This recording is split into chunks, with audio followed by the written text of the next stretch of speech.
बाद पंजवार आया और पंजवार भी घनश्याम जी के श्रद्धांजलि सभा में आया। इसकी तो कभी कल्पना ही नहीं थी कि पंजवार जब जाएंगे तो श्रद्धांजलि सभा में जाएंगे। इधर मुलाकात ज़्यादा हुई हमसे, बीच में टेलीफोन वगैरह पर बातचीत हो जाती थी, लेकिन हमने जब सुना इनके बारे में, बहुत पुराना संबंध रहा है हम लोगों के बीच। इस इलाके में साथ में हम लोग कितना घूमे हैं। भरत भाई यहाँ मौजूद हैं, मुंशी सिंह जी यहाँ नहीं हैं। अरे गांव गांव में हम लोग घूमते थे, लोहिया विचार मंच का संगठन करते थे। हम लोग लंबे समय तक लोहिया विचार मंच के बाद 1980 में समता संगठन बना। बेंगलोर में उसका राष्ट्रीय अधिवेशन हुआ था और सबसे पहले समता संगठन का राष्ट्रीय माने कन्वेनर जो है, राष्ट्रीय संयोजक जो है, हम ही बने थे। बाद में 1985 में हम चुनाव लड़ गए, समता संगठन से हम अलग हो गए। उसके बाद से घनश्याम जी से मुलाकात हमारी बहुत कम होने लगी, इधर आना जाना भी छूट गया। इसलिए बीच में जो यहाँ गतिविधि हो रही थी उसके बारे में हमको बहुत कम जानकारी थी। कॉलेज के बारे में जानकारी हमको मिली थी। भरत भाई जो है पटना गए थे, ये मिले थे, इन्होंने बताया था इसके बारे में। अभी संजय उसका जिक्र कर रहे थे तो हम लजा रहे थे कि हमारे मैंने इतना बड़ा कॉलेज बनाया, इतनी बड़ी संस्था बनी, उसमें 2 कमरे के योगदान का इतना महत्व दे रहे थे कि हम लजा रहे थे भीतर से कि भाई देखिए मैंने हम छोटा बन रहे हैं। अब वाकई घनश्याम जी हमसे उम्र में छोटे थे, 5-6 बरस का फासला था, लेकिन यहाँ आने के बाद मैं महसूस कर रहा हूँ कि घनश्याम जी से मैं बहुत छोटा आदमी। जिस तरह का काम उन्होंने किया है, अरे वो लगता ही नहीं है कि जिस घनश्याम जी को हम जानते थे वही घनश्याम जी का यह भी रूप है। हमको जानने का मौका मिला जब भी वहाँ से हम आ रहे थे हाजीपुर के यहाँ खाना खाने के लिए। हमको उन्होंने कहा कि खाना खाया के बाद खाना खाने के लिए हम आ रहे थे, तो अशोक में हमको बताया, बीच का जो डेवलपमेंट था उसके बारे में उन्होंने हमको बताया। उसके बाद इनके गुजर जाने के बाद वो 1919 में ललन टॉप पर यहाँ एक लड़की आई थी गांव में, उसने बहुत बढ़िया से उसको कवर किया था। उसको हम देखे, 2 बार उसको हम देखे, तब जो है हमको घनश्याम जी के बारे में मैंने समझने का, उस आदमी को जानने का, बढ़िया से समझने का जो है हमको मौका मिला। और उसके बाद लगा कि इनके मुकाबले में हम लोग क्या हैं। अरे जिस तरह का की कृति को छोड़ करके जा रहे हैं, और सिर्फ यही नहीं, लोगों के रूप में मैंने कितने लोगों ने यहाँ कहा कि उनके जीवन पर क्या प्रभाव पड़ा और उस प्रभाव से हम कहाँ से कहाँ पहुँचे, इसके बारे में कहानी सुनाते रहे। अब जो है उनका इंटरव्यू जब छू रहे थे तो हमने सुना, उन्होंने कहा कि हमारे गांव में एक लाइब्रेरी थी, 1940 में लाइब्रेरी खुली। हमको भी बताए हुए थे, सत्यनारायण मिश्रा जी के बारे में उन्होंने ही पहले हमको जानकारी दी थी। और किताब जो है कहा कि 6-7वें क्लास से हम किताब पढ़ने लगे, उस किताब ने मैंने उनके जीवन में बहुत भारी बदलाव किया। तो हमको मैंने आश्चर्य नहीं लगा कि किताब आदमी को किस तरह से बदलती है। उसका उदाहरण तो खुद महात्मा गांधी हैं। महात्मा गांधी ने बताया है कि 3 किताब उन्होंने पढ़ी और 3 किताब पढ़ने के बाद उनके जीवन में किस तरह का मैंने परिवर्तन आया। अनटू द लास्ट उनकी जो किताब थी, वो ट्रेन में मैंने एक सफर में वो पढ़ गए और उन किताबों ने इतना प्रभाव डाला कि उनका पूरा का पूरा जीवन बदल गया। हम खुद अपने से देखते हैं, मेरा जीवन बहुत अजीब किस्म का जीवन रहा है। एक जमाने में मैंने पुराने लोग किस्सा सुनते होंगे कि शिवानंद तिवारी का एक समय में मैंने पटना शहर में या बिहार के कई शहरों में तूती बोलती थी, सामने लोग खड़े नहीं होते थे। हमको उस जीवन से निकालने का काम किताब नहीं किया। हमारे पिताजी को किताब रखने का बहुत शौक था और साहित्य की बहुत सारी किताबें उनके पास मैंने मैंने हिंदुस्तान के लेखक, बंगला वाले, हिंदी वाले से लेके मैक्सिम गोर्की और दस्तोवस्की तक की किताब उनके पास थी। और जब वो उनका आतंक बहुत था, हमारे पिताजी सेल्फ मेड आदमी रहे, उन्होंने रसोई बनाने का काम और अखबार बेचने का काम, पुलिस के सिपाही का काम, सब तरह का काम किया था। तो जो आदमी अपने आप को खुद बनाता है, खुद गढ़ता है, उसके अंदर थोड़ा अरे एक हमको लगता है कि तानाशाही मिजाज भी होता है, पैदा होता है। उसको लगता है कि हम जो है यहाँ से यहाँ पहुंच गए, तो हम जो कह रहे हैं वही सही है। और कुछ इसी तरह की घटना हमारे पिताजी के साथ अरे हमारे और उनके बीच में हुआ, और वहाँ अरे बगावत कर गए। वो आते थे तो हम लोग घर से निकलते नहीं थे, कोर्स की किताब में मन नहीं लगता था। तो उनके मैंने लाइब्रेरी में या उनके अलमीरा में जो साहित्य की जितनी किताब थी, हालांकि उसमें हमने गांधी जी का कि आत्मकथा सत्य का प्रयोग भी था, राजेंद्र बाबू की जीवनी थी, जवाहरलाल नेहरू की जीवनी थी, लेकिन उससे कोई हमारा लगाव नहीं हुआ। साहित्य की जितनी किताब है सब हमने पढ़ी। प्रेमचंद को पढ़ा, बंकिम बाबू को पढ़ा, हजारी प्रसाद द्विवेदी को पढ़ा। हजारी प्रसाद द्विवेदी का बहुत प्रभाव पड़ा हमारे ऊपर, उनकी भाषा का बहुत प्रभाव पड़ा। उनने इस तरह का एक मानस बताया कि 4-5 साल हमारे जीवन में जो बहुत बड़ा भटकाव आया, उसने निकाला। हमको लगा कि कौन सा जीवन हम जी रहे हैं। तो किताब का एक प्रभाव पड़ा, और उस प्रभाव के कारण हम कहें कि हम एक दूसरे रास्ते पर जाते जाते जो है हम बचे, निकले। तब उसके बाद हमारी किशन पटनायक से मुलाकात हो गई। किशन पटनायक, विजय देव नारायण शाही, कृष्णनाथ जी, ये सब लोग पटना आते थे। हम लोग शायद अंतिम पीढ़ी थे समाजवादियों का, जो इनका ऐसे लोगों से, जो बौद्धिक लोग थे, जो अलग अलग समस्याओं के बारे में, अलग अलग विचारों के बारे में नौजवानों को प्रशिक्षित करते थे, उनके बीच में बोलते थे।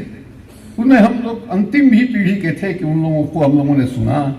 और किशन जी का हम पर बहुत प्रभाव पड़ा, और किशन जी का ही प्रभाव था कि हम 1985 तक उनका झोला टांग करके घूमते रहे।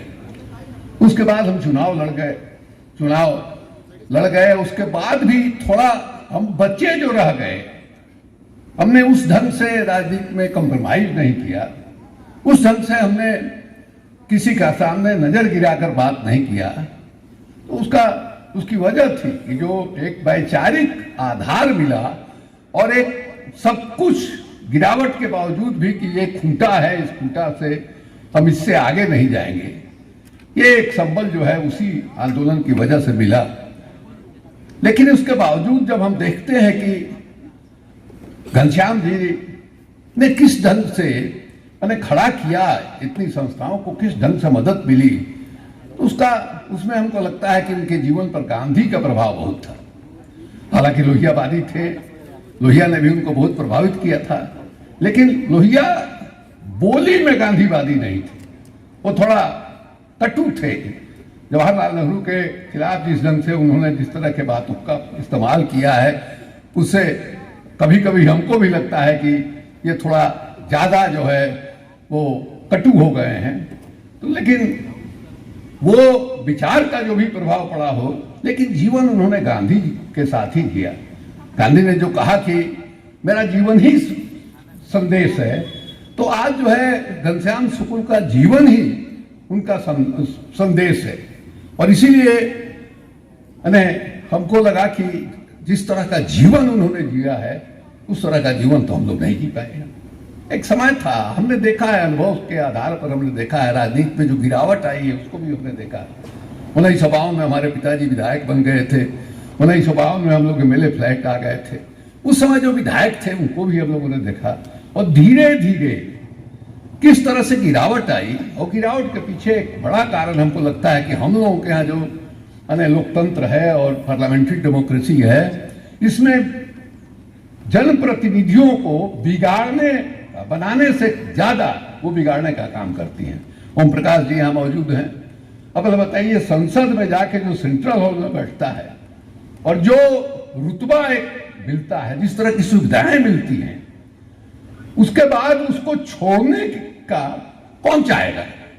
और उसके लिए मैंने उसको जो भी करना पड़ता है, नेता का खुशामद करना पड़े, पैर पकड़ना पड़े, जो भी कर रहे वो करता है ये। और दूसरे क्या कि पहले जो 1952-57 वगैरह में जो विधायक होते थे उनके बीच में और कार्यकर्ताओं के बीच में उस समय कोई कार्यकर्ता और नेता का भेद नहीं था। उस समय साथी कहलाते थे। समाजवादी आंदोलन के जो नेता थे अपने पार्टी के लोगों को माने परिचय कराते थे कि हमारे साथी हैं। ये था। धीरे धीरे जैसे जैसे सुविधा जो है बढ़ती गई, और सुविधा बढ़ी किसमें कि आपकी कुशलता को, कार्य कुशलता को बढ़ाने के लिए, आप ज्यादा काम कर सके इसके लिए आपको सुविधा जो है बढ़ी। और जैसे जैसे सुविधा बढ़ी, कार्यकर्ता और नेता के बीच में इतनी गैर बराबरी पैदा हुई, जनता और नेता के बीच में इतनी गैर बराबरी पैदा हुई। आज एक विधायक को, एक सांसद को जो मिलता है, हम पहले भूतपूर्व सांसद के रूप में हमको जो मिलता है, उससे और जनता के बीच में कितनी गैर बराबरी, कितना फरकाव जो है आया है। और जैसे ही आता है तो आपके अंदर जो तेवर है वो तेवर आपका खत्म हो जाता है। हम खुद महसूस करते हैं। बहुत संघर्ष किया हमने जीवन में। हम 85 में पहली दफा लड़े, लेकिन हम 96 में पहली दफा विधायक बने। और जिस समय हम विधायक बने थे उस समय मेरी उम्र 56 बरस की थी। 56 बरस की उम्र में हम, उस उम्र तक हमारे अंदर जो तेवर था, हमारे अंदर जो संघर्ष की शक्ति थी, कहीं भी सर उठा करके जाने आने में की जो क्षमता थी, वो जैसे ही हम विधायक बने, विधायक बनने के पहले लालू जी ने हमको बना दिया था नागरिक परिषद का उपाध्यक्ष। मंडल कमीशन लगा था लालू जी से। मैंने उस जमाने का संबंध है जब वो मैंने हमको लगता है आईए बीए में पढ़ते थे, और उस जमाने में जो हमारा जीवन था उसमें हमारे पीछे पीछे घूमते थे आके का स्टिक लेकर के। तो उस जमाने से हम जानते हैं। तो 1991 में जब मंडल कमीशन लगा, लालू जी से हमारा आंदोलन के दरमियान भी बहुत अच्छा रिश्ता नहीं रहा। 1991 में जब मंडल कमीशन लगा तब लालू जी ने हमको बुलवाया। कर्पूरी ठाकुर जी के लड़के हैं रामनाथ ठाकुर, रामनाथ हमारे यहाँ आए, कहे कि लालू जी बुला रहे हैं। हम लोग गए वहाँ, क्या बात है भाई, तो मंडल कमीशन लागल बा था, का करे चाहिए, कहाँ तू रहता है। तब ये मंडल कमीशन संकोच इसलिए हो रहा था कि बिहार के लिए वो मैंने आरक्षण नहीं था, वो केंद्रीय सरकार के लिए आरक्षण था। बिहार के लिए आरक्षण तो कर्पूरी ठाकुर देकर गए थे। अब उसको लेके जो मैंने, हमको लगता है कि 50-60 लोगों ने आत्मदाह करके जान दे दिया उस मैंने मंडल कमीशन के विरोध में।